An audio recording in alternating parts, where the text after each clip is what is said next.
Interior Secretary Ken Salazar announced his decision to approve the Cape Wind project at the State House last month. I'm here in Boston today to announce that I am approving the Cape Wind project. I am approving the Cape Wind project with modifications to the proposed project that will help protect the historic, cultural, and environmental resources of Nantucket Sound. Cape Wind will be the United States' first offshore wind farm, supplying clean power to homes and businesses in Massachusetts while creating good jobs here in America. This will be the first of many projects up and down the Atlantic coast, which I expect will come online in the years ahead as we build a new energy future for our country. America needs offshore wind power, and with this project, Massachusetts will lead the nation. This day has been a long time coming. For 9 years, the Cape Wind project has undergone the closest scrutiny by state and federal agencies and by the public. There are thoughtful views on all sides of this question, and they have been acknowledged and considered seriously. But today's decision affirms that, on balance, Cape Wind is good for our environment and good for our energy needs. This is the final decision of the United States of America, and we have confidence in the record of decision and the legal analysis that went into the issuance of that record of decision.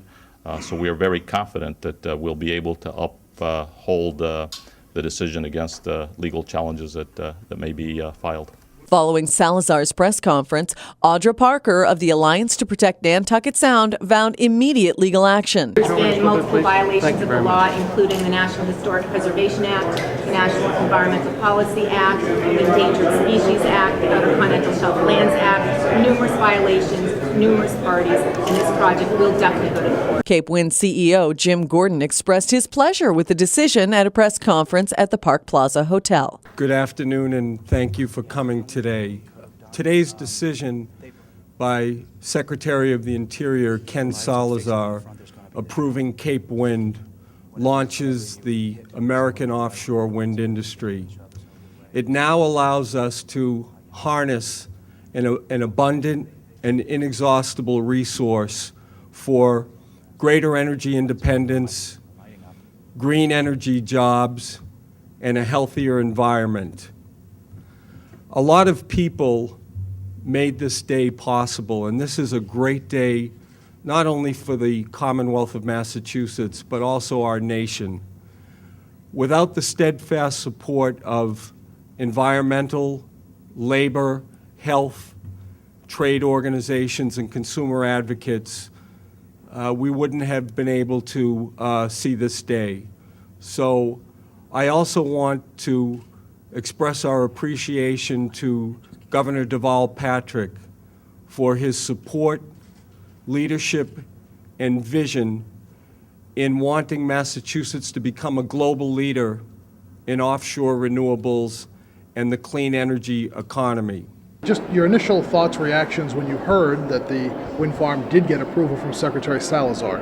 Well, they kind of telegraphed it by saying the governor was going to be with Salazar at the announcement at noontime today, so we knew it was what was going to happen. Disappointing, but not unexpected. I mean, reading the tea leaves for the past year and a half, you saw where it was going.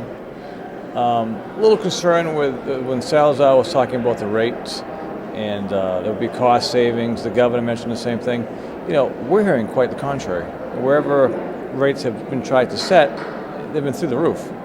I'm tired of hearing that it's going to save money for the residents. What residents? Cape Cod, New England, Massachusetts, who is it? We're the ones who are most affected by this, and we're not going to see savings on Cape Cod.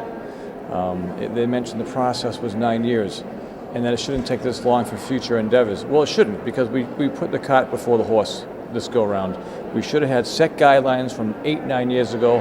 That's the one thing I said consistently. In Massachusetts, the country has no guidelines for wind farms.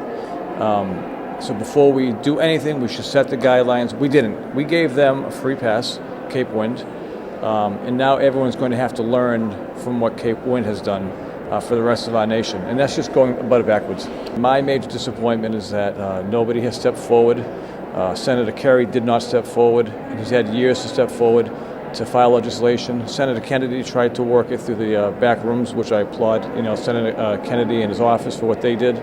But I'm very disappointed in Senator Kerry. It was obvious to me 3 years ago when I was down there that he was supporting Cape Wind. Took thousands of dollars from Cape Wind and didn't do anything for the people of the Commonwealth or the people that he represents on Cape Cod.